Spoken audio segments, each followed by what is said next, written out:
Hello and welcome back to the Karma Stories podcast. I'm Rob and I hope you are having a wonderful day today. Today I have 5 stories for you from the Tales from Tech Support subreddit. The Karma Stories podcast is published to all major podcasting platforms, and you can also read along on YouTube under our @KarmaStories podcast handle. The Karma Stories podcast is brought to you by my 3D printing website, dangly3d.com. Check it out where you can pick up your own Karmen Chameleon 3D printed Karma Stories mascot. We also have dragons and keychains and fidget toys. Check it all out at dangly3d.com. Alright, on to today's stories. Let's get our nerd on. This story comes to us from Chocolate Bourbon. I will never learn that nothing is so permanent as a temporary solution, but my boss has. About 15 years ago, I got a stack of green bar paper delivered to my desk every morning. It typically ranged from about 60 pages to 600. I'd have to review each page and look for certain information, which may or may not have been present, and then add it to a list. Then I'd bucket the list by client, type it up all nice and neat, and then send the results over to each client. It took anywhere from an hour to half the day. I finally managed to convince our management to send me an electronic copy securely via email that I could parse and almost completely format via Excel. The result I could typically bang out in about 15 to 30 minutes at most. The method was relatively crude, but it got the job done. And it was easy for me to modify if the format of the underlying data changes. I expected someone to come up with something more robust and official sometime in the next 18 months or so. But that little sheet was what we used for years, even some years after I left the team and had forgotten all about it. Someone on the team found my name in the sheet and called me asking for help. About 5 years ago, I got asked to make a report that would identify gaps in our on-call schedule. Same as before, I built a quick and dirty mechanism using some reports and Excel that would pick out the gaps. And same as before, it was crude but easy to understand and easy to modify as needed. And again, I figured someone would come along after the fact and build something more robust and official, but that didn't happen. I used that process for years, right up until I left. In fact, I just chatted via LinkedIn with the person who took over part of my duties. They are still using that thing. I moved to a new company. At my new company, we had a need to reconcile some expense accounts against some operational activities. Effectively, we needed a way to verify if we were spending as much as we should have for certain things. We had purchased a solution that was supposed to answer that question. But given some idiosyncrasies in our industry and some peculiarities in our company, it was accurate maybe half the time.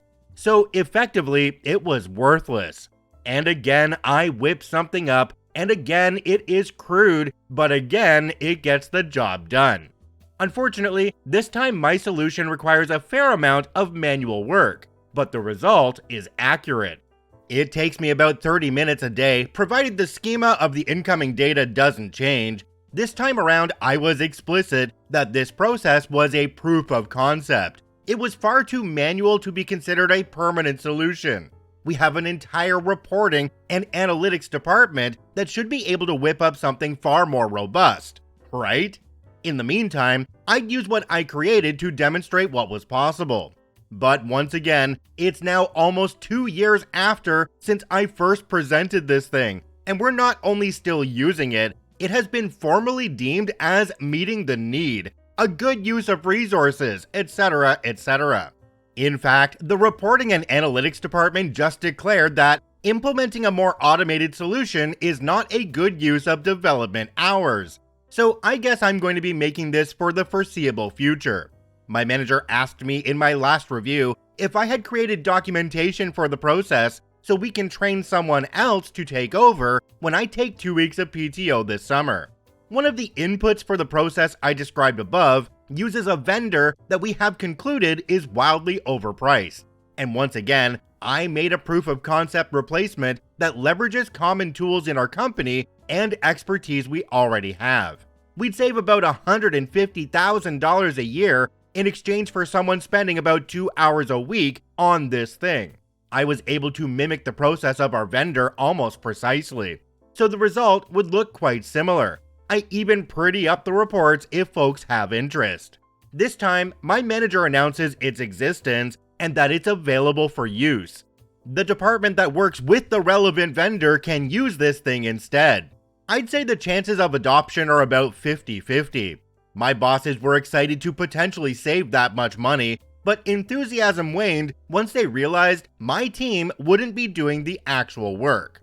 Finally, my boss approached me last month and gave me strict marching orders to run any of these little projects past her first before announcing them to the world. She's fine with me making these things, but she wants to make sure my team doesn't get stuck with managing them. She says that we want to be the create solutions team, not the do the work other people ignore team. Hope everyone who has a blow off your fingers day has a good time blowing off their fingers. I just finished mowing the lawn and cutting hedges. Now it's time to vacuum and mop. Jumping down to the comment section on this one, we have one from a user called Not Yet Ready to Retire. It says, I developed a temporary solution for a problem as a stopgap measure until the official solution was finished next month. 7 years later, I was still getting calls about it, even though I'd left the company 5 years earlier. OP responded to this one and said, that's happened to me too. I had someone reach out to me about something I created as a stopgap years earlier at my old company. It had developed some kind of issue and they wondered if I could help with some general advice. I barely remembered making it, so I couldn't offer anything. But OP, this was the perfect opportunity to say, well, I can remind myself of how that one works, but I need to charge you my consultant fee, which is about 5 times what you regularly paid me. You're willing to pay that, right? So that you can work with that sheet again? I also want to mention here that you don't need to be an expert in Excel to make some spreadsheets that automate numbers. If you're in a position where you're working with data like OP, definitely look into automating some of it using Excel sheets, because it can take your hours-long job and make it only a couple minutes. Just make sure the boss still thinks you're doing it the long way. This story comes to us from Podurama. My genius coworkers are at it again. I work for a small MSP with a couple of guys I've known for many years. One guy is in terms of the organization my superior, but technically he is a blue-arsed fly of a human that is impossible to pin down, made of Teflon so nothing sticks, and sometimes a complete idiot. What he's very good at is concealing his idiocy, riding on the technical coattails of others, and making it seem like he's very up to date. I seem to spend my life clearing up after him. I have a mantra: we do not assume anything. Not for that old joke about it making a butt out of you and me. No, because assume is a fancy word for I'm guessing, haven't done the research, and wanted to use a word that makes me sound a bit more intelligent. My life working with him is like one of those Tom and Jerry cartoons, where Spike the angry dog has warned them that he will hurt them if he wakes up, and then goes to sleep, walking through various hazardous places like building sites or army ranges, while both Tom and Jerry suffer hideous injuries trying to stop falling anvils, piranhas, and electric shocks. Spike wakes up refreshed, and we cut to T&J in plaster cast with black eyes, missing fur, and the occasional zap of electricity sparking from their whiskers. Today's fun: data center firewall swap out. Moving from a Meraki firewall to Unify UDM SE, I fought hard against this, but all the decision makers saw were prices and contract costs, and ignored the great tech support and how many hours it will save us.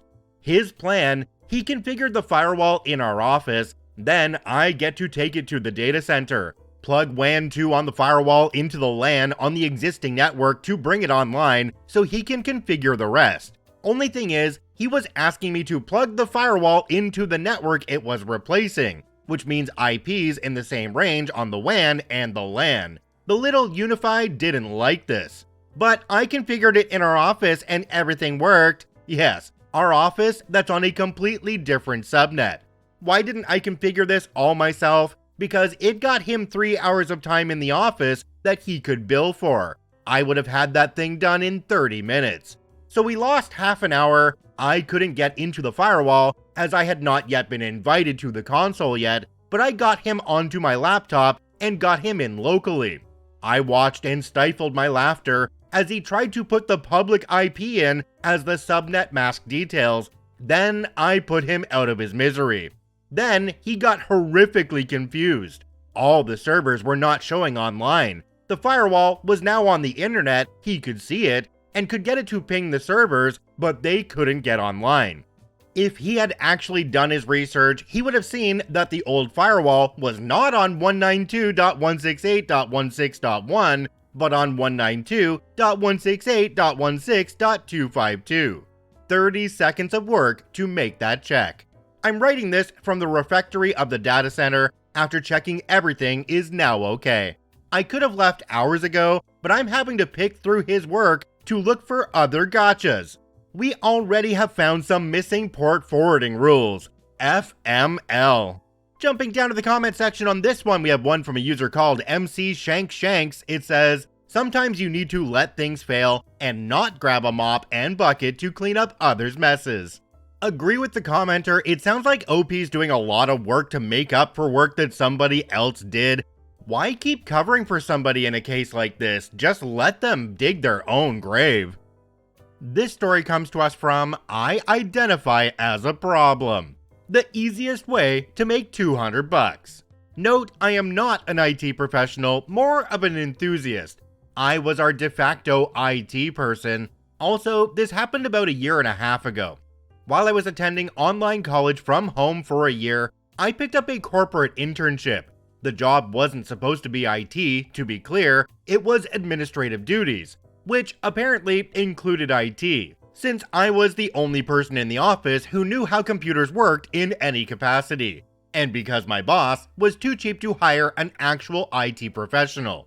Now, my job was mostly remote, easy.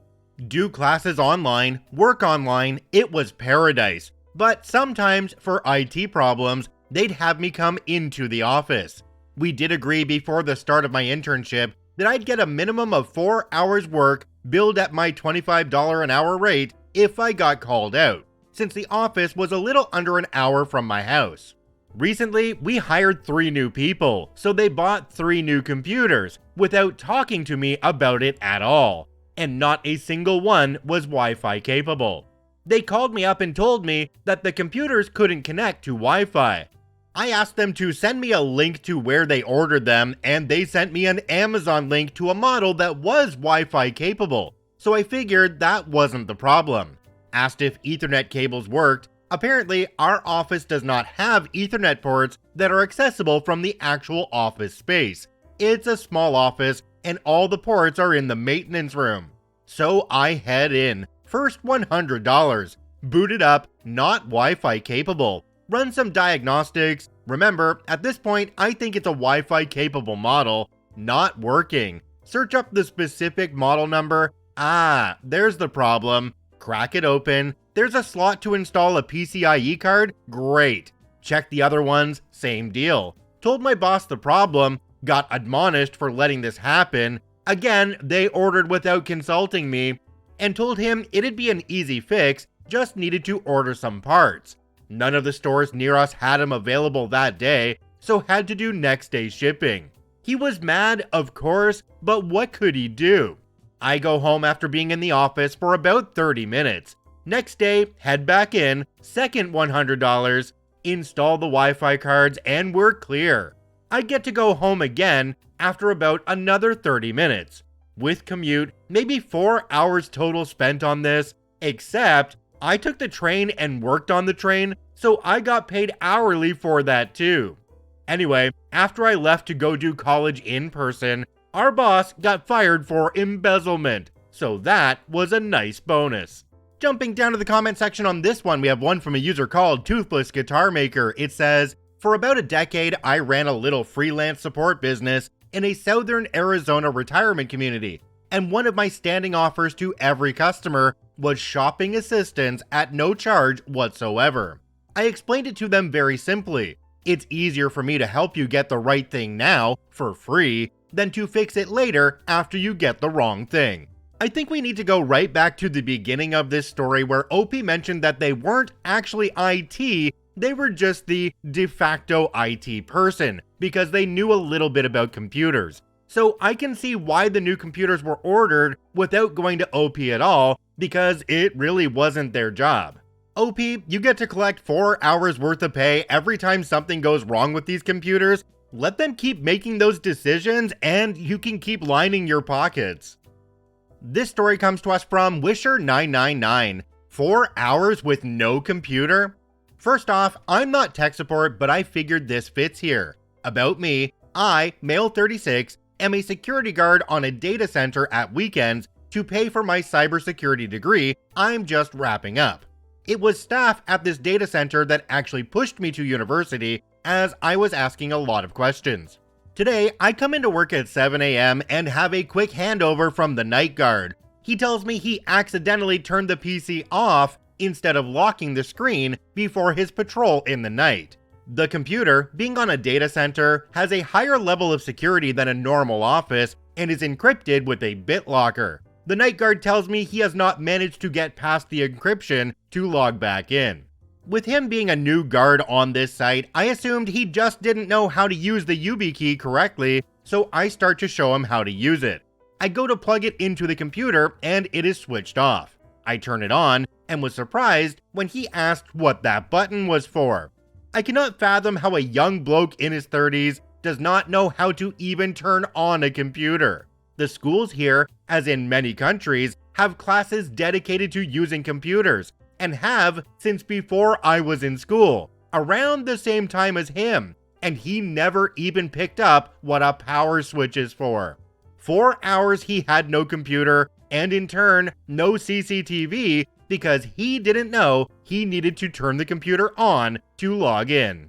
Jumping down to the comment section on this one, we have one from a user called NotFork. It says, "The amount of people who don't know the most simplest things is staggering, and almost like it's intentional on their part, of a sort of weaponized incompetence. In my years, I have had multiple people of all ages tell me they don't know how to plug in or unplug an item from an electric outlet, not know what a phone cord looked like, did not understand you needed electricity to use your computer, or that if you hit the power button on the remote, it will turn off the TV, and an astronomical amount of intelligent people who thought it would be okay to go swimming with their computer or phone." Okay, those of you listening and watching on YouTube, comment down below and let me know if this one sounds like it was deliberate to you or not. Like they were trying to maybe hide something that was going on and didn't want the CCTV to be recorded at the time. Literally everything these days runs on some kind of computer, so somebody not being able to find a power button, that just screams to me deliberate. This story comes to us from Eric NL. "Was wondering why it's so hot in here. The company I work for has 2 sites with in-house data centers. One site has the data center in the back of the IT office with a big glass wall with the server racks visible. Lets a bit of noise through, but when rebooting something, you can hear that fans start spinning 100%. I was working from the other site, saw a temperature sensor going up in our monitoring tool. Sometimes it just spikes a bit, nothing to worry about. Decided to ignore it for a bit. Checked the sensor again, it went from 26 Celsius to 45 Celsius. That can't be good. I asked in our IT Teams channel who was present at the site. Got a response. Called the colleague immediately. I heard the servers whining on the background. Asked him to check the air conditioning units. Indeed, 45 Celsius. Got a response back. I was wondering why it was so hot in the office. Clearly did not notice the servers whining.